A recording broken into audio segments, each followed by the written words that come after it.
நமக்கெல்லாம் தெரியும், ரசூலாட்ட 10 வருஷம் அவங்க ஹிதமத்து பணியில் பணிவிடையில் இருந்தாங்கன்னு கேள்விப்படுறோம்.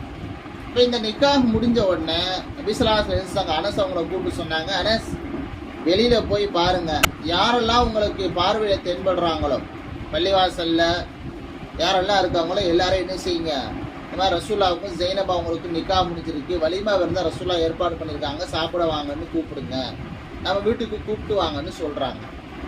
ரசூல் அதே மாதிரி அனசரி அவங்க வெளியில் வந்து பள்ளிவாசலில் இருக்கிறவங்கள வாங்க, நபி ஸல்லல்லாஹு அலைஹி வஸல்லம் அவங்க வலிமா விருந்து கொடுக்குறாங்க, ஜெயினு நாய்க்கு வலிமா விருந்து கொடுக்குறாங்கன்னு அங்கே இருக்கிறவங்கள கூப்பிட்டு வந்தாங்க. எல்லாரையும் கூப்பிட்டு வந்தாச்சு. அது ஒரு சின்ன வீடு.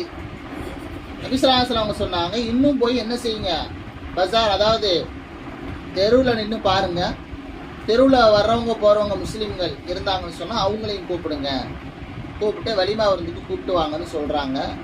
இப்படியாக வருவோர் போவரெல்லாம் கூப்பிடப்பட்டு அனைவர்களுக்குமாக ஒரு சிறிய பாத்திரத்தில் தான் உணவு அங்கே இருக்குது.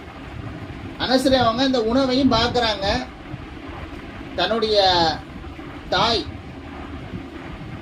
உம்மு சுலைம், அனசரி அவங்களுடைய தாய் உம்மு சுலைம் அவங்கள்ட்ட வந்து சொல்கிறாங்க, சின்ன பிள்ளையா இந்த சின்ன குழந்தைகள் பேசுகிற மாதிரியே பேசுகிறாங்க.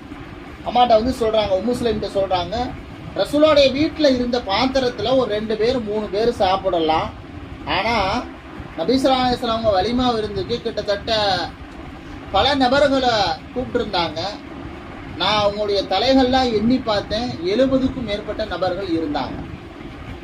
இவ்வளவு பேருக்கும் அந்த சிறிய உணவிலிருந்து எப்படி உணவு கிடைக்கும் அப்படின்னு நான் எண்ணிக்கிட்டு இருக்கக்கூடிய சந்தர்ப்பத்தில் யோசிச்சுட்டு இருக்கும் போதே ரசூலா என்ன செஞ்சாங்க, அந்த உணவில் ஏதோ ஓதினார்கள். பிறகு தங்களுடைய முபாரக்கான கைகளை இந்த உணவுப் பொருட்களை உள்ள விட்டு என்ன செஞ்சாங்க, அந்த உணவுப் பொருட்களை எடுத்து வந்திருக்கக்கூடிய விருந்தாளிகளுக்கெல்லாம் கொடுத்தாங்க. அனைவரும் சாப்பிட்டு போயிட்டாங்க. உம்மு சுலைம் அவங்க சொல்கிறாங்க, இதுதான் மகன்கிட்ட சொல்கிறாங்க, அனஸ்கிட்ட சொல்கிறாங்க, அனஸ் இது ரசூல்லாவுடைய முஜிசாத், அல்லாவுடைய பேர் அற்புதத்தில் ரசூல்லாவுக்கு அல்லாஹ் கொடுத்துருக்கக்கூடிய பேர் அற்புதம்.